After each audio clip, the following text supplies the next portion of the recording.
Today we're going to be talking about operation of the camera.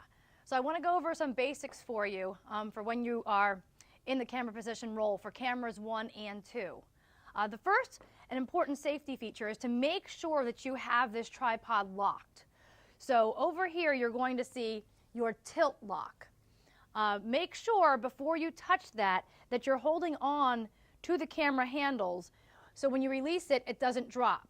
Once I release it, it allows me to now tilt down and tilt up the camera.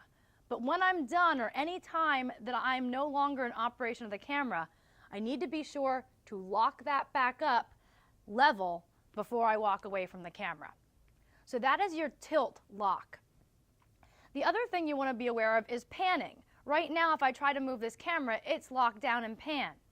So what you want to do is release your pan lock, and that will allow you to move the camera from left to right.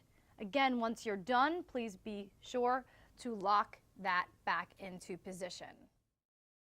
Also, when operating the camera, be aware that you can also adjust the tension of your pan and your tilt. Your tilt knob is right next to your tilt lock, and that will allow it to move more smoothly or with a little bit more tension. Your pan tension control is on the right side of the camera. After you've practiced tilting and panning the camera, the next thing you want to look to is how do I zoom and focus. So on your handles, the right side will be your zoom, the T, moving it to the right, will go tight, the W, moving it to the left, will go wide.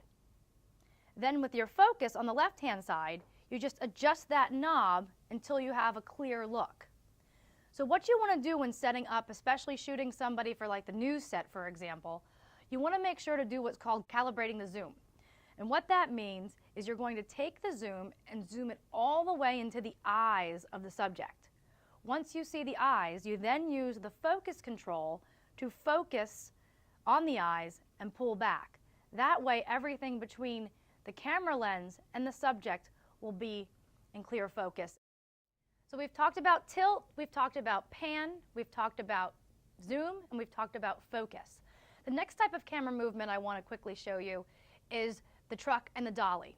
Before you can truck and dolly the camera, the entire camera with its tripod, is you need to make sure to unlock the wheels at the bottom.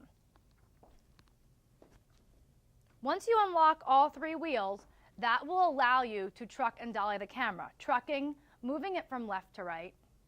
Hello. Hello.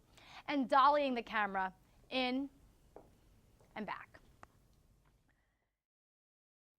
A reminder when you're studying for your quiz to also review the aesthetics of what each of these movements does. So for example, the fact that when you zoom, you're bringing the object or the subject or the scene to the viewer versus the dolly, which actually brings the viewer into the scene.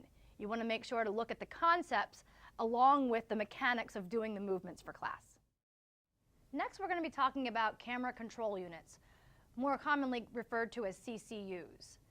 It starts here in the studio with the connection to the camera. This cable here is what connects the camera to the CCU back in the control room. If you follow this cable, it will run down and back through the wall. Once it gets to the wall, that's where it goes into the rack and into the system. So next we're going to move into the control room so I can show you the key operations you need to know for CCUs for this class.